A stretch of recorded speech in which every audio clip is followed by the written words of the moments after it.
Hello बच्चों, स्वागत है आपका हमारे इस यूट्यूब चैनल पे। उम्मीद करता हूँ आपकी पढ़ाई अच्छे से हो रही होगी। मेरा नाम है सुनील सिन्हा और यूट्यूब पर मेरा ये पहला लेक्चर है। जैसा कि आपने थंबनेल में देखा है कि आज हम लोग पढ़ने जा रहे हैं cash flow statement. Cash flow statement का वेटेज 8 मार्क्स का है 12th के सिलेबस के लिए और वो इस तरीके से है। 1 मार्क्स के 2 क्वेश्चन एंड 6 मार्क्स के 1 क्वेश्चन। अगर आप पूरे सीरीज को हमारे इस टॉपिक का अच्छी तरह से गो थ्रू करोगे तो ये 8 मार्क्स बड़ी आसानी से आपको मिलने वाला है और साथ ही आपका कॉन्फिडेंस लेवल इस टॉपिक पर इतना हाई होगा कि आगे के क्लासेस में लाइक सीए और ग्रेजुएशन में भी आप बहुत अच्छे से इस टॉपिक को अंडरस्टैंड कर लोगे। तो चलो बच्चों स्टार्ट करते हैं कि कैश फ्लो होता क्या है। कैश फ्लो का मतलब वैसे तो किसी कंपनी के एक फाइनेंशियल ईयर में टोटल कितना कैश इन हो रहा है और कितना कैश आउट हो रहा है उसी को अंडरस्टैंड करना है। हालांकि इसको समझने का एक बिल्कुल आसान सा तरीका है कि आप किसी कंपनी के कैश बुक को उठा लो, उसके डेबिट के टोटल कर लो सारे, तो आपको टोटल इनफ्लो पता चल जाएगा। आप उसके क्रेडिट के टोटल कर लो, टोटल आउटफ्लो पता चल जाएगा। लेकिन हमें सिर्फ टोटल इनफ्लो एंड आउटफ्लो की स्टडी नहीं करनी होती है, बल्कि कंपनी के सारे एक्टिविटीज को 3 पार्ट में डिवाइड करके एंड देन कैश फ्लो की स्टडी करनी होती है। अब ये 3 पार्ट है क्या, तो मैं दिखाता हूं। ये 3 पार्ट है operating activities, investing activities and financing activities. क्या होता है ये ऑपरेटिंग, इन्वेस्टिंग एंड फाइनेंसिंग? आज के क्लास में आगे हम इसे सीखने भी जा रहे हैं। देखो, ये एक्टिविटीज वाइज जब हम स्टडी करेंगे तो ये हमारा अकाउंटिंग स्टैंडर्ड 3 रिवाइज के हिसाब से हम लोग बनाएंगे। ये स्टैंडर्ड प्रिस्क्राइब करते 2 मेथड्स बनाने के, एक है डायरेक्ट मेथड और दूसरा है इनडायरेक्ट मेथड। आपको पता होना चाहिए कि सिलेबस में डायरेक्ट मेथड नहीं है, नॉट इन सिलेबस।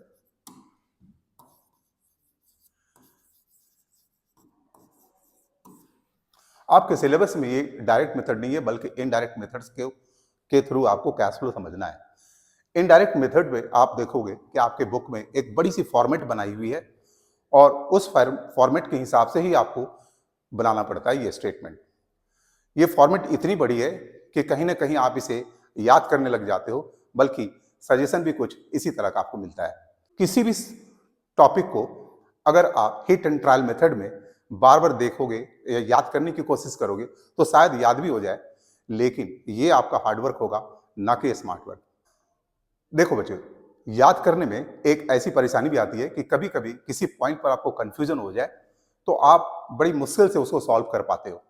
इसलिए आज के क्लास में हम याद करने की बात नहीं करेंगे, बल्कि हम इस पूरे फॉर्मेट को समझने की कोशिश करेंगे। वैसे मैं आपको स्क्रीन पर दिखा रहा हूँ, बुक में तो आप देखोगे ही, स्क्रीन में दिखा रहा हूँ कि कितनी बड़ी सी फॉर्मेट है ये। तो ये है,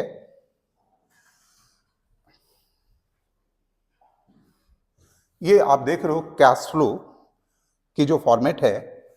इसमें सबसे पहले ए नंबर पे आपको पढ़ना होता है cash flow from operating activities, जो हमने अभी शुरू में बात की थी ना, ऑपरेटिंग, इन्वेस्टिंग एंड फाइनेंसिंग। तो ये ऑपरेटिंग एक्टिविटीज जो है उस पर ये फॉर्मेट बनाया हुआ है जिसमें बहुत सारे एडजस्टमेंट करने पड़ते हैं। एडजस्टमेंट में ये आप देखोगे ऐड कर रहे हैं आप, फिर एडजस्टमेंट अब आप लेस वाले भी काम कर रहे हो। ये ऐड एंड लेस की लिस्ट बहुत ही बड़ी है, हमें इसे याद नहीं करना बल्कि इसको समझना है। हम आज के क्लास में इसे समझाने का पूरा एफर्ट लगाएंगे और आप समझ भी जाओगे। देखो, ये फॉर्मेट इतना ही बड़ा नहीं है, बल्कि इसे और भी देखते हैं। इसके बाद ये फॉर्मेट है, आप देख रहे होगे इन्वेस्टिंग एक्टिविटीज पर अलग से फॉर्मेट बनी हुई है। आगे बढ़ते हैं, फाइनेंसिंग एक्टिविटीज है, उस पर अलग से एक बड़ी सी लिस्ट है एंड इसका फिनिशिंग भी आपको दिया हुआ है इस तरह से। तो इतनी बड़ी फॉर्मेट को याद करना थोड़ी मुश्किल काम भी है और हम लोग कोई स्मार्ट सा वर्क करेंगे, प्ले करेंगे, जिसके थ्रू हम इसे बड़ी आराम से सीख पाएंगे। तो चलो बच्चों स्टार्ट करते हैं हम लोग कि कैसे कैश फ्लो स्टेटमेंट हम बनाते हैं। जैसा कि अकाउंटिंग स्टैंडर्ड प्रिस्क्राइब करता है कि हमें ये cash flow statement indirect method से through the help of financial statements बनाने हैं। अभी तक तो बच्चों आपको मालूम था कि फाइनेंशियल स्टेटमेंट से आप किसी कंपनी के प्रॉफिट या लॉस या फिर उसके पोजीशन को अंडरस्टैंड करते थे।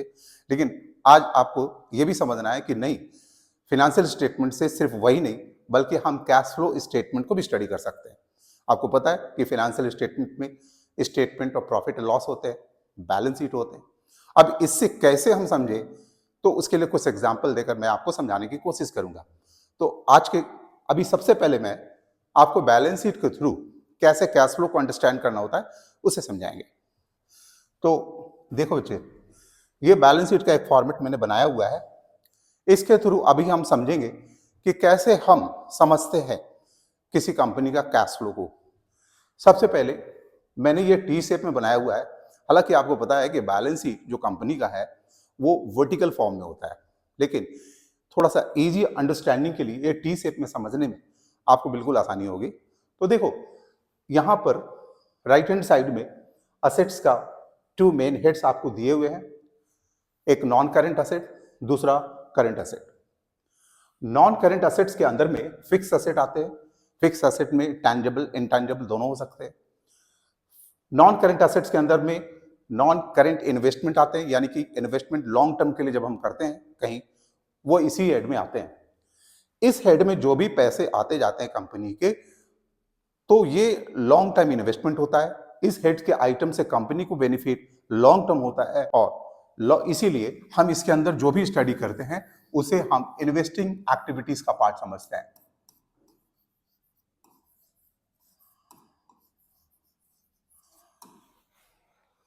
जैसे एग्जाम्पल के थ्रू हम लोग समझने की कोशिश करते हैं। सपोज फिक्स एसेट में मशीनरी एक आइटम है आपके पास। प्रीवियस ईयर में इसके फिगर दिए हुए हैं 10 लाख, करंट ईयर में इसके फिगर दिए हुए हैं 15 लाख। ये 5 लाख से इंक्रीज कर गए।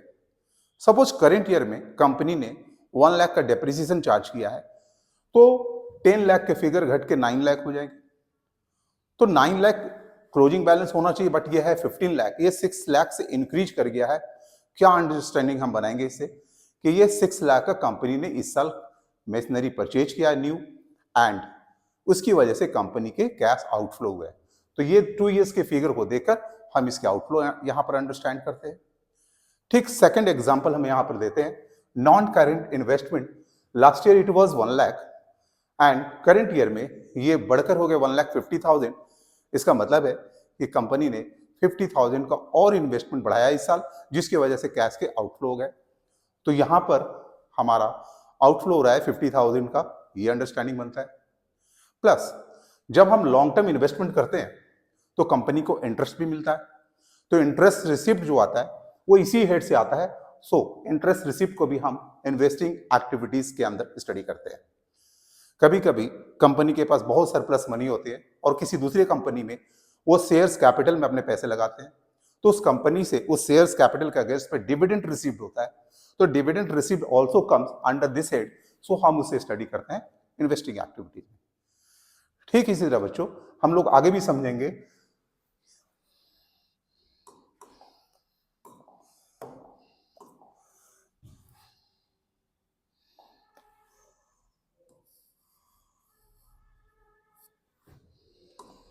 शेयर होल्डर्स फंड, ये थोड़ी सी मिट गई थी।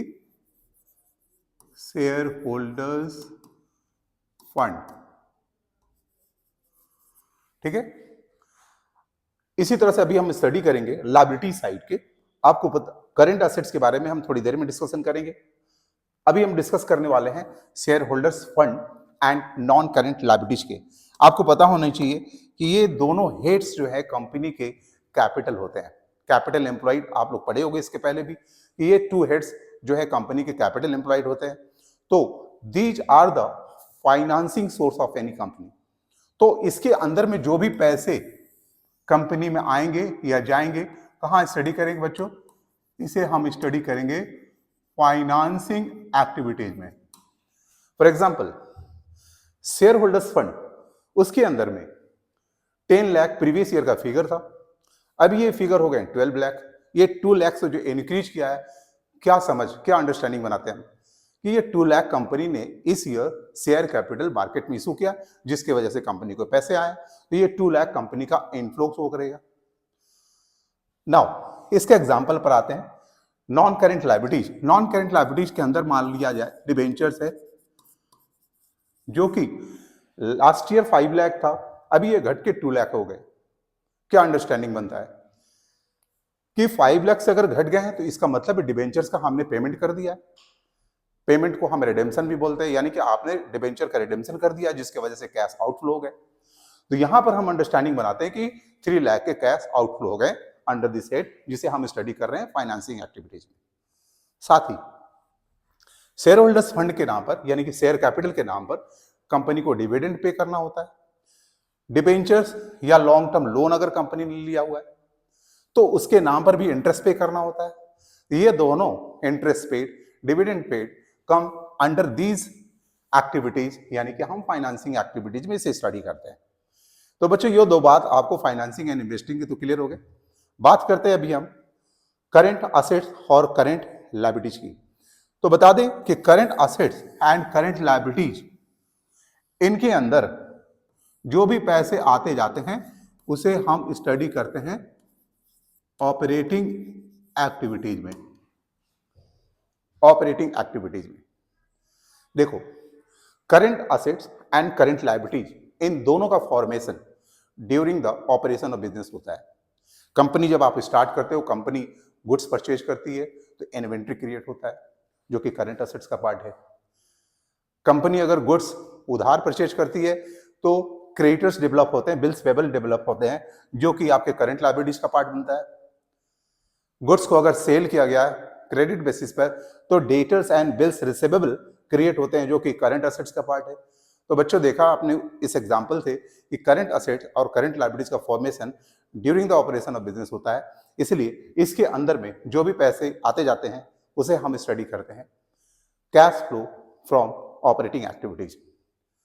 यहां पर एक बात और बताना जरूरी है कि करंट असेट्स के अंदर में एक कैश और कैश इक्विवेलेंट, कैश इक्विवेलेंट का मतलब कैश के बराबर समझे जाने वाली चीज है। इसका डिटेल्स मैं अभी आगे बता दूंगा कि क्या आते हैं, कौन कौन से आइटम होते हैं जो कैश और कैश इक्विवेलेंट के अंदर में आते हैं।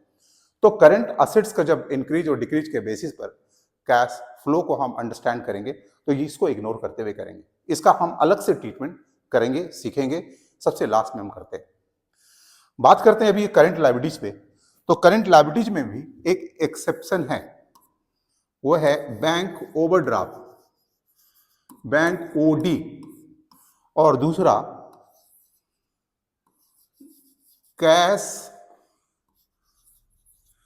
क्रेडिट। ये दोनों चीज को छोड़कर बाकी जितने भी करंट लायबिलिटीज के आइटम है उसे भी हम स्टडी करते हैं ऑपरेटिंग एक्टिविटीज में। तो भाई ये दोनों की स्टडी हम कहां करते हैं, तो ये दोनों की स्टडी हम फाइनेंसिंग एक्टिविटीज में करते हैं। फाइनेंसिंग एक्टिविटीज लिए कि बैंक ओवरड्राफ्ट एक शॉर्ट टर्म लोन है, बोरोइंग्स है, तो ये लोन के कैटेगरी में आता है, इसलिए इसे फाइनेंसिंग हेड में स्टडी किया जाता है। तो बात करते हैं कि करंट असेट्स और करंट लायबिलिटीज में हम कैसे अंडरस्टैंड करते हैं कि वो इनफ्लो कर रहे हैं या आउटफ्लो। तो करंट असेट्स लास्ट ईयर के कंपैरिजन में आइदर इंक्रीज हो रहा है और डिक्रीज हो रहा है। तो अगर इंक्रीज हो रहा है तो हम अंडरस्टैंड करेंगे कि कैश के आउटफ्लो हो रहे हैं, अगर ये डिक्रीज हो रहा है तो वी अंडरस्टैंड कि कैश के इनफ्लो होते हैं। एग्जाम्पल मान लिया जाए करंट एसेट्स में इन्वेंट्री है जो लास्ट ईयर के कंपैरिजन में घट गए हैं। इन्वेंट्री के घटने का क्या मतलब होता है कि हमने सेल कर दिया गुड्स तभी तो इन्वेंट्री कम हुई, तो सेल करने से पैसे आ रहे हैं, तो अगर डिक्रीज हो रहा है इन्वेंट्री तो मतलब कैश का इनफ्लो हो रहा है।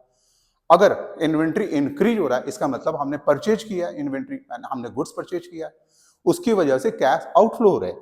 तो इसीलिए जब ये इंक्रीज करता है तो हम आउटफ्लोस को करते हैं। नाउ करंट लायबिलिटीज के बारे में भी हम अंडरस्टैंड करेंगे। इसमें जस्ट रिवर्स, इंक्रीज के केस में हम इसे कैश इनफ्लो, डिक्रीज के केस में हम इसे कैश आउटफ्लो अंडरस्टैंड करते हैं। एग्जाम्पल के लिए कि क्रेडिटर्स अगर लास्ट ईयर 50,000 का था, दिस ईयर ये 40,000 हो गया, तो क्रेडिटर्स घटने का मतलब है कि हमने क्रेडिटर्स को पेमेंट दे दिया, यानी कि हमारे कैश का आउटफ्लो हो गया। तो अगर क्रेडिटर्स डिक्रीज हो रहा है तो हमारे पैसे आउट हो रहे हैं। तो इस तरह से हम करंट असेट और करंट लायबिलिटीज के इंक्रीज और डिक्रीज के बेसिस पर कैश इनफ्लो एंड आउटफ्लो को अंडरस्टैंड करते हैं। तो ना बच्चों, यहां तक समझने के बाद हम लोग अब समझेंगे कि ठीक है, बैलेंस शीट के थ्रू तो आपने समझ लिया कि हाँ, बैलेंस शीट के थ्रू हम कैसे अंडरस्टैंड करते हैं कैश फ्लो को। नाउ अब बात करेंगे कि स्टेटमेंट ऑफ पीएल के थ्रू हम कैश फ्लो को कैसे अंडरस्टैंड करेंगे। तो देखते हैं, चलते हैं आगे।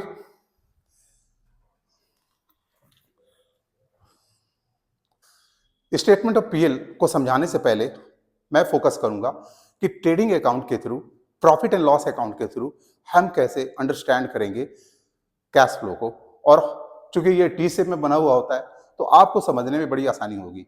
नाउ इसको बताने से पहले मैं कुछ आइटम्स को फोकस करूंगा कि कैसे आप अंडरस्टैंड करोगे कि कोई भी आइटम जो है वो किस एक्टिविटी से रिलेट करता है। ठीक है, तो देख बच्चे, यहां पर मैंने कुछ आइटम्स लिखे हुए हैं। फर्स्ट है कमीशन, चाहे तो वो पे हो रहा है या वो रिसीव हो रहा है। तो अगर कमीशन पे हो रहा है तो it is a part of business operation, आपको करना पड़ेगा। कमीशन रिसीव होता है तो आप जब बिजनेस करोगे तो you will get commission as well. तो commission receive and commission paid both are under operating activity. इसीलिए आप देखो पेड एंड रिसीव के केस में इसे हम ऑपरेटिंग में स्टडी करते हैं। ऑपरेटिंग को मैंने शॉर्ट में लिखा हुआ है, आप समझ जाओगे बच्चों। नाउ रेंट, रेंट अगर हम पे कर रहे हैं दिस इज एन एक्सपेंस, और जब आपको बिजनेस चलाना होगा तो आपको रेंट पे भी करना होगा। तो दिस इज ऑपरेटिंग एक्सपेंसेस। सो इस अगर हम रेंट पे करते हैं तो वो ऑपरेटिंग नेचर का, ऑपरेटिंग एक्टिविटीज का आइटम होता है। बट वही रेंट जब आप रिसीव करते हो तो आपको मालूम है कि रेंट रिसीव कहां से होगा। आपके पास बिल्डिंग है, हाउस है, उससे आप रेंट रिसीव कर रहे हो, और बिल्डिंग को हम इन्वेस्टिंग एक्टिविटीज का पार्ट मानते हैं। तो अगर रेंट आपने रिसीव किया हुआ है तो इसका मतलब है वो आप बिल्डिंग से रिसीव किया है, और हम स्टडी करेंगे उसे इन्वेस्टिंग एक्टिविटीज में। नाउ इंटरेस्ट एंड डिविडेंड, इन दोनों के साथ एक ही बात होगी कि अगर हम इंटरेस्ट पे करते हैं, अभी थोड़ी देर पहले हमने बात की थी कि इंटरेस्ट पे और डिविडेंड पे ये सभी हम फाइनेंसिंग एक्टिविटीज के अंदर में करते हैं। इसलिए अगर ये पे हो रहा है तो इसे फाइनेंसिंग एक्टिविटीज में हम स्टडी करेंगे। बट जब हमने लॉन्ग टर्म इन्वेस्टमेंट कर रखा है किसी कंपनी के डिबेंचर्स में या किसी बैंक में हमने लॉन्ग टर्म इन्वेस्टमेंट कर रखा है तो वहां से इंटरेस्ट रिसीव्ड होते हैं। अगर किसी कंपनी में हमने शेयर्स में पैसे इन्वेस्ट कर रखे हैं तो वहां से हमें डिविडेंड रिसीव्ड होगा, तो डिविडेंड रिसीव्ड को हम इन्वेस्टिंग एक्टिविटीज में स्टडी करते हैं। लेकिन अगर आपने शेयर कैपिटल इशू किया है तो आपको डिविडेंड पे करना होगा, तो व्हाइल यू पे डिविडेंड तो आप इसे कहां स्टडी करोगे, फाइनेंसिंग एक्टिविटीज में। तो इस तरह से हमने फ्यू आइटम के थ्रू आपको बताने की कोशिश करी है कि कैसे किसी आइटम को आप रिलेट करते हो डिफरेंट एक्टिविटीज में। नाउ हमने थोड़ी देर पहले कैश और कैश इक्विवेलेंट के बारे में बात की थी, उसके भी लिस्ट मैंने यहाँ पे लिखे हैं कि कैश और कैश के बराबर समझे जाने वाली चीजें क्या क्या है। एक तो कैश बैलेंस खुद ही है, दूसरा बैंक बैलेंस है जिससे आप पैसे तुरंत अपने पास रख सकते हो। डिमांड डिपॉजिट्स विद बैंक है, इसमें भी पैसे आपके पास तुरंत आ जाते हैं। शॉर्ट टर्म इन्वेस्टमेंट जिसको हम करंट इन्वेस्टमेंट या मार्केटेबल सिक्योरिटीज भी कहते हैं। तो ये सभी these are the part of cash और cash equivalent. Just for your knowledge मैं अभी इसकी लिस्ट आपको यहाँ पर दे रहा हूँ, आप पास करके इसे लिख भी सकते हो। बात करते हैं हम लोग आगे, जो अभी हमने आपसे बात की थी कि ट्रेडिंग अकाउंट के थ्रू कैसे अंडरस्टैंड किया जाएगा कि कैश फ्लो निकाल पाए। देखो हमने ट्रेडिंग अकाउंट में सपोज हमने बिजनेस इस ईयर स्टार्ट किया है तो ऑब्वियस है कि कोई ओपनिंग स्टॉक नहीं है अपने पास। हमने इस ईयर परचेज किया सामान 1 लाख की, 1 लाख की सामान हमने परचेज किया है, ठीक है। और हमने सारा का सारा सामान सेल भी कर दिया, और जब सेल हुआ तो ये 1,50,000 में सेल हो गया। नाउ चूंकि कोई भी स्टॉक बचा नहीं तो there is no closing stock. हमने ट्रेडिंग अकाउंट में सिर्फ 2 आइटम्स को भी फोकस किया है आपको समझाने के लिए। क्या पता चलता है इससे ग्रॉस प्रॉफिट हो रहा है या ग्रॉस लॉस हो रहा है। तो चूंकि क्रेडिट साइड, इनकम साइड का ग्रेटर आपका बैलेंस है, तो यहां पर 50,000 का जो बैलेंस है this shows your gross profit, this shows your gross profit.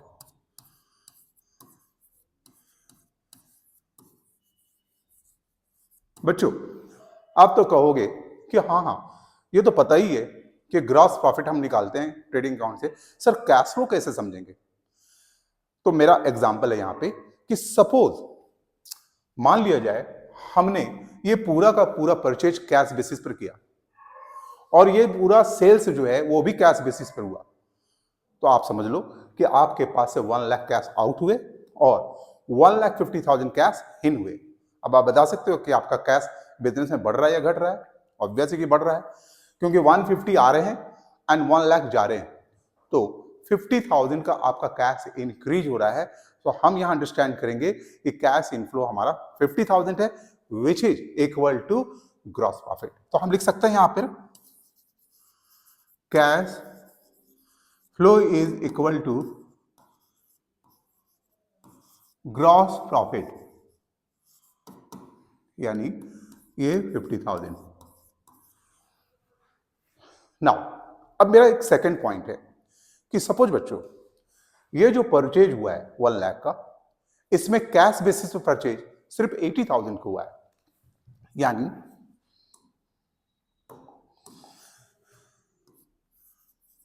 Cash basis पर परचेज जो है सिर्फ 80,000 का हुआ है और बाकी परचेज जो है वो क्रेडिट बेसिस पर हुआ है।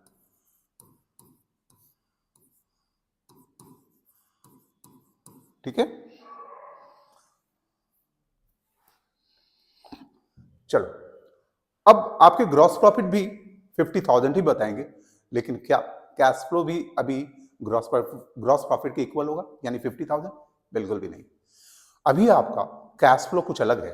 वो क्या कि आपके पास टोटल आए हैं 1,50,000 और गए हैं 1 लाख नहीं, 80,000 ओनली गए।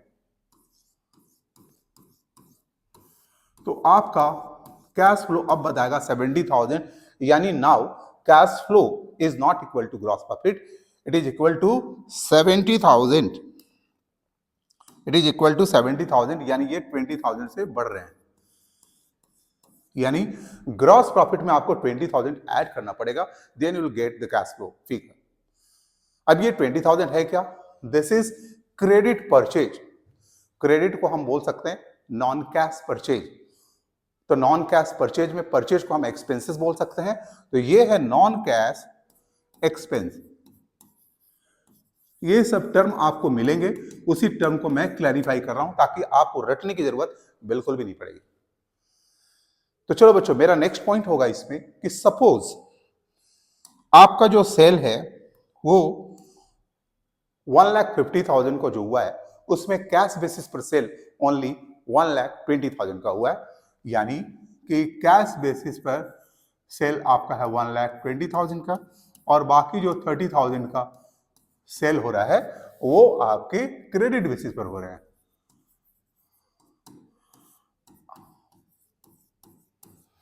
अब आप समझ सकते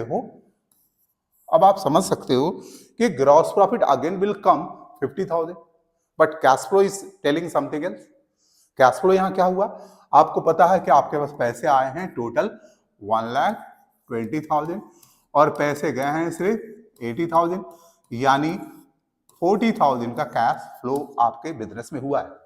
सो gross profit will not tell you कि ये हमारा कैश फ्लो है।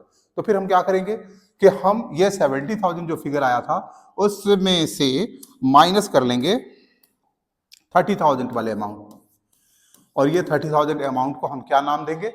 माइनस कर रहे हैं credit sales, non cash sales. Sales को हम इनकम भी रिगार्ड कर सकते हैं, तो नॉन कैश इनकम। तो यहां पर हम लिखेंगे नॉन कैश इनकम, और इस तरह से हमारा ये फॉर्मूला बन जाता है और उसके बेसिस पर हमें कैश फ्लो पता चल जाता है।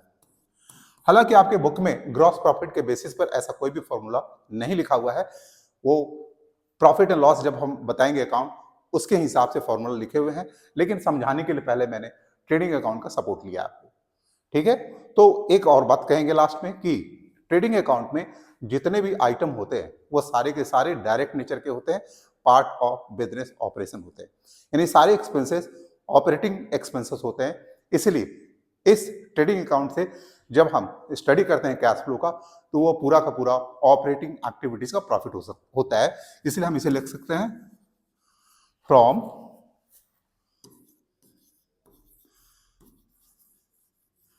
Operating activities.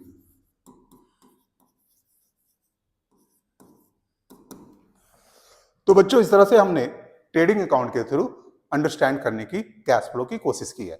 नाउ बढ़ते हैं अभी हम लोग कि प्रॉफिट एंड लॉस अकाउंट के थ्रू कैसे हम कैश फ्लो की स्टडी करेंगे। ठीक है, तो चलो अभी आपके सामने प्रॉफिट एंड लॉस अकाउंट की एक स्पेसिमेन हमने यहां रखी हुई है। आपको पता है कि ये जो नेट प्रॉफिट आया है this is not equal to cash flow. क्यों? क्योंकि इसके अंदर में जितने भी आइटम है सारे कैश नेचर के नहीं है। अगर ये सारे कैश नेचर के आइटम होते तो ये नेट प्रॉफिट कैश फ्लो के इक्विवेलेंट होता। तो हमें क्या करना है, जैसा ट्रेडिंग अकाउंट में आपने सीखा था कि हमें ऐसे प्रॉफिट फाइंड करना है जो सिर्फ कैश वाले आइटम से आए। तो जो भी नॉन कैश के आइटम हमारे पीएल अकाउंट में दिख रहे हैं उसे हटा दें, और अगर हम उसे हटा देंगे तो हमारा नेट प्रॉफिट जो आएगा वो कैश फ्लो को भी बताएगा। तो चलो हटाने यानी एलिमिनेट करने का काम करते हैं। तो पहले देखते हैं एक्सपेंसेस साइड में ऐसे कौन आइटम है जो कि नॉन कैश आइटम है जिसके बेसिस पर कोई भी कैश का पेमेंट नहीं हुआ है। ठीक है, तो सबसे पहले ऊपर से आते हैं, सैलरीज का पेमेंट आपने 40,000 यहां दिखाया हुआ है, लेकिन कैश जो है सिर्फ 30,000 ही आउट हुआ बिजनेस से। जो आउटस्टैंडिंग इसके नाम पर कोई भी कैश नहीं आउट हुआ है, तो सबसे पहला सिलेक्शन हम आउटस्टैंडिंग सैलरीज का करते हैं इसमें। उसके बाद नेक्स्ट फिगर की बात करते हैं, रेंट जो है 15,000 जो गया ये कैश नेचर का है क्योंकि यहाँ कोई भी आउटस्टैंडिंग फिगर नहीं है। सन्ड्री एक्सपेंसेस भी कैश नेचर का है, कोई आउटस्टैंडिंग नहीं है। डेप्रिसिएशन के नाम पर 10,000 का लॉसेस है। आपको पता है कि डेप्रिसिएशन में किसी भी तरह का कैश फ्लो नहीं होता है, so this is non cash figure. आगे बढ़ते हैं, इंटरेस्ट के नाम पर 8,000 कैश फ्लो हुआ है, so this is not non cash. आगे बढ़ते हैं, गुडविल रिटर्न आउट, गुडविल के अमाउंट को हमने राइट ऑफ किया, मतलब एमोर्टाइज किया, तो this is also non cash item, इसे भी हम सिलेक्ट करेंगे। And loss on sale of furniture, this is also non cash expenses, so हम इसे भी सिलेक्ट करेंगे। तो हमने इस तरह से ये इतने आइटम सिलेक्ट कर लिए नॉन कैश नेचर के। नाउ इनकम साइड की बात करें, यहां भी हम देखेंगे कि इसमें कौन कौन नॉन कैश आइटम है। तो ऊपर से आते हैं, मान लिया जाए ग्रॉस प्रॉफिट को अभी हम अंडरस्टैंड कर रहे हैं कि ये सारे के सारे कैश नेचर के ग्रॉस प्रॉफिट है। आगे बात करेंगे कि कमीशन, इसमें जो एक्रूड नेचर का है, मतलब ये पैसे आए नहीं है, this is not cash item. Next है इंटरेस्ट डिविडेंड, चूंकि इसके नाम पर कोई आउटस्टैंडिंग फिगर नहीं है, इसका मतलब है इसमें कैश इनफ्लो हुआ है, तो इसको नहीं सिलेक्ट कर रहे हैं नॉन कैश के लिए। तो अभी इतने आइटम को जब हम एलिमिनेट करेंगे तो हमारा नेट प्रॉफिट कुछ और होगा और वो कैश फ्लो को बताएगा।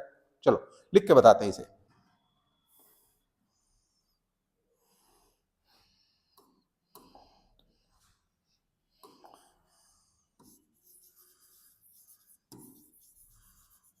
Cash flow is equal to net profit plus non cash expenses minus non cash income. ये फॉर्मूला बन गया। देखो बच्चों, हमने ये लिख तो दिया, लेकिन ट्रेडिंग अकाउंट में देखा था कि हमने जो कैश फ्लो बनाया था उसे cash flow from operating activities का नाम दिया था। क्या हम इसमें भी cash flow from operating activities का नाम दे सकते हैं? नहीं। क्यों? क्योंकि इसमें आइटम नॉन कैश के हमने हटाए हैं। कैश फ्लो इससे जरूर मिल जाएगा, लेकिन आपको पता होना चाहिए कि प्रॉफिट एंड लॉस अकाउंट में ऑपरेटिंग एक्सपेंसेस के अलावा इन्वेस्टिंग एंड फाइनेंसिंग के भी आइटम रहते हैं, जो ऑपरेटिंग के नहीं है उसे हम नॉन ऑपरेटिंग रिगार्ड करते हैं। तो अगर आपको इस प्रॉफिट एंड लॉस अकाउंट से cash flow from operating activities जानना हो तो आपको सिर्फ नॉन कैश के आइटम को एलिमिनेट नहीं करना होगा, साथ ही आपको नॉन ऑपरेटिंग आइटम यानी जो ऑपरेटिंग नेचर के नहीं है उसको भी एलिमिनेट करना होगा, तब जाकर हमें मिलता है cash flow from operating activities. तो चलो करते हैं बात इस पे कि चलो नॉन ऑपरेटिंग आइटम को भी सिलेक्ट करके हटा देते हैं। तो चलो पहले इनकम साइड से बात करते हैं। इनकम साइड में इंटरेस्ट रिसीव्ड, डिविडेंड रिसीव्ड, चूंकि इनकम साइड में तो रिसीव्ड हुआ है।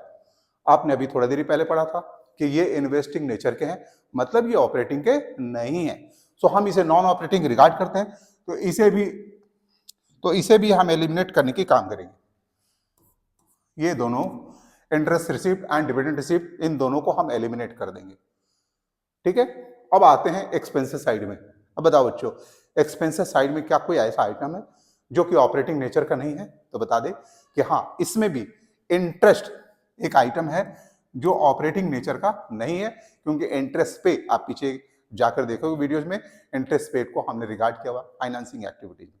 तो इसे भी हम एलिमिनेट करेंगे।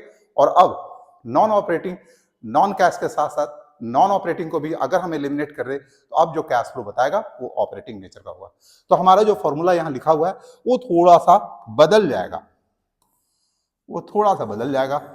वो क्या हो जाएगा?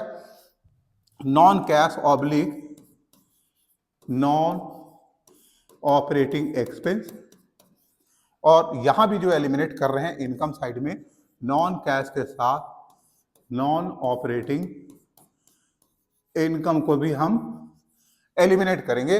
Then we will find the cash flow from operating activity.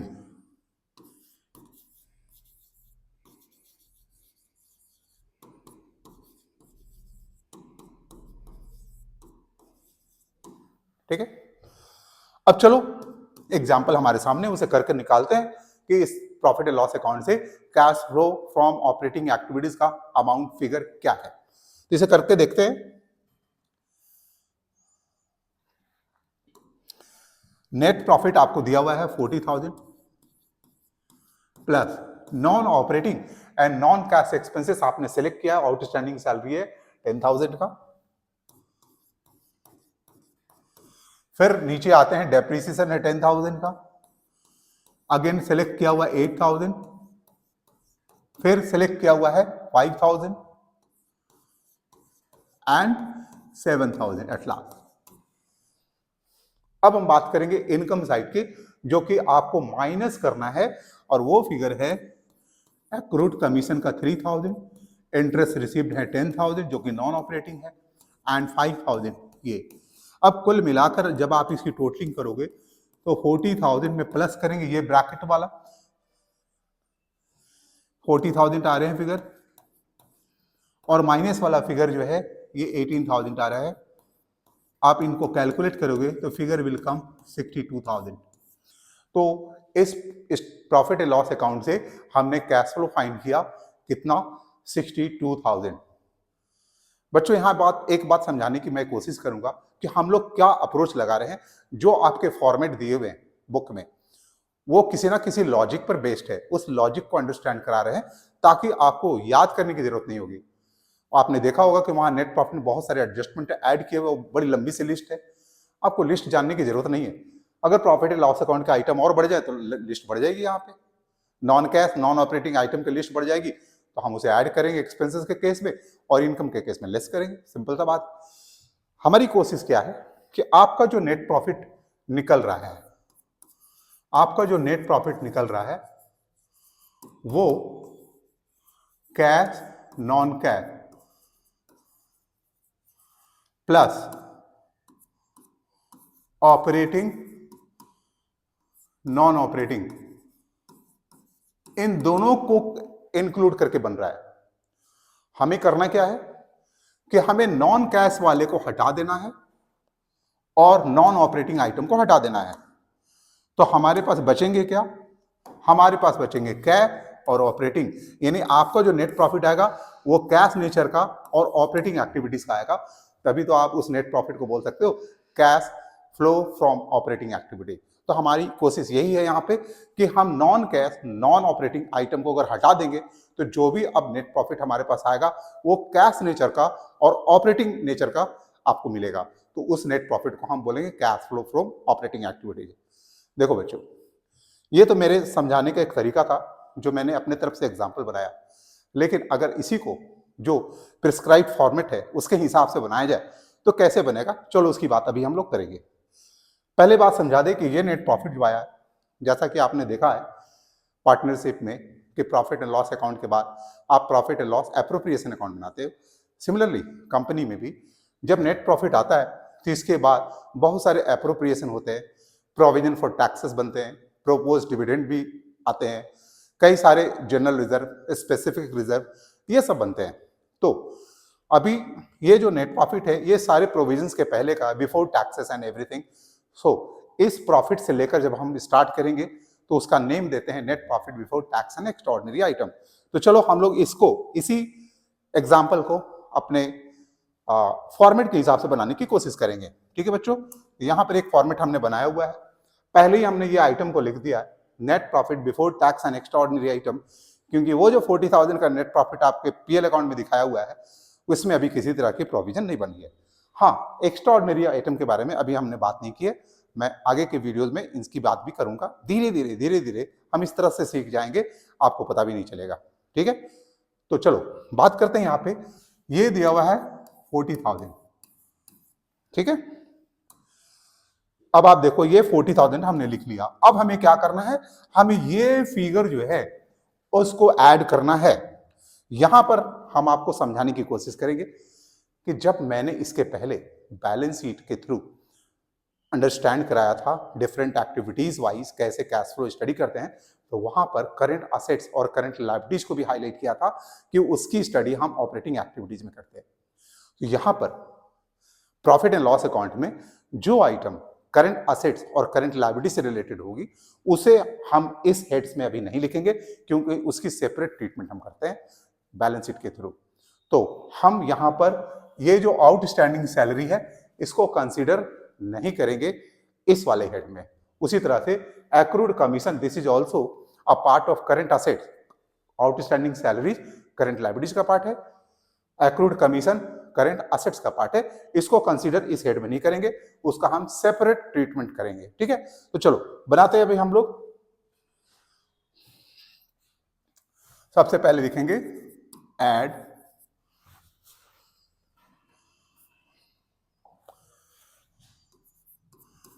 Non cash non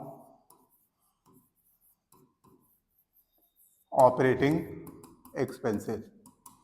ठीक है, इसके अंदर में जब आप देखोगे तो सबसे पहले आपको डेप्रिसिएशन मिला था आउटस्टैंडिंग सैलरीज को, तो हम लोग लास्ट में डील करने वाले हैं।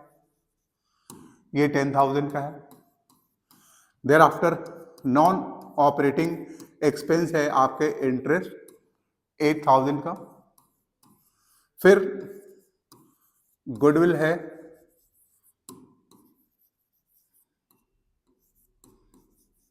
रिटर्न ऑफ है 5,000 का। Again loss on sale of furniture,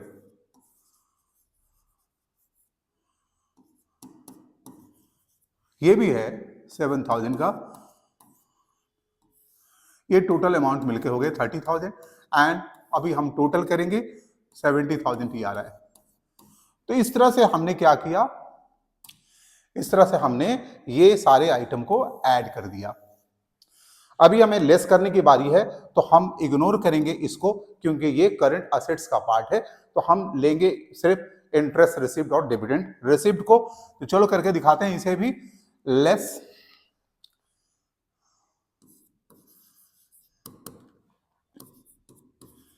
non operating and non cash income. इसके अंदर में दो चीज आ रही हैं, एक इंटरेस्ट है और दूसरा डिविडेंड है। इन दोनों को जब हम माइनस करेंगे तो फिगर विल कम 55,000। ठीक है बच्चों, तो अभी हमने क्या किया कि अभी हमने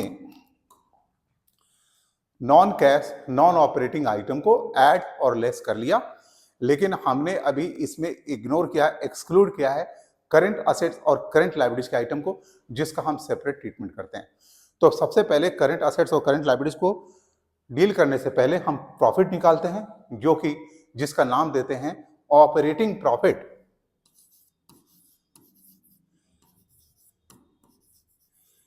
operating profit before working capital changes.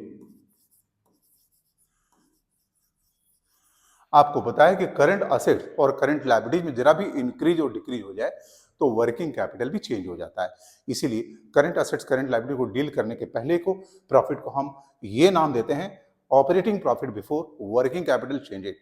और अब हम current assets and current liability, जो हमारे क्वेश्चन में दो आइटम है, आउटस्टैंडिंग सैलरीज और एक्रूड कमीशन, ये दोनों इंक्रीज हो रहे हैं, उसको डील करेंगे। ठीक है बच्चे, तो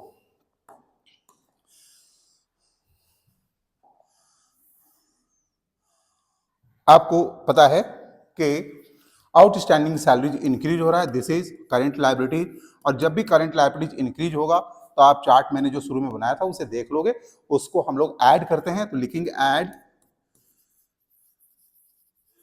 increase in outstanding salaries and this is 10,000। Next है कि accrued commission which is current assets in nature, ये भी इंक्रीज हो रहा है। आप लिस्ट देखोगे, करंट असेट जब इंक्रीज होता है तो इसका मतलब पैसे आउटफ्लो हो रहे हैं, तो लेस करेंगे इसमें increase in accrued commission.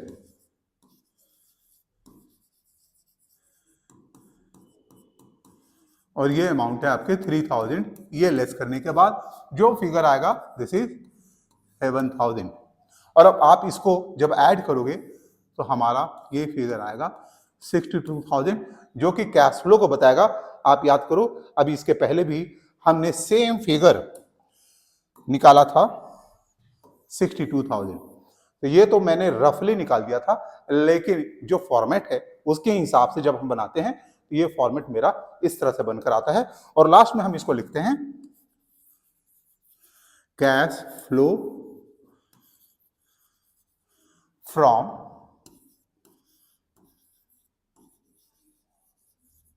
Operating activities. आप इसके अलग नाम भी दे सकते हो, cash generated from operating activities.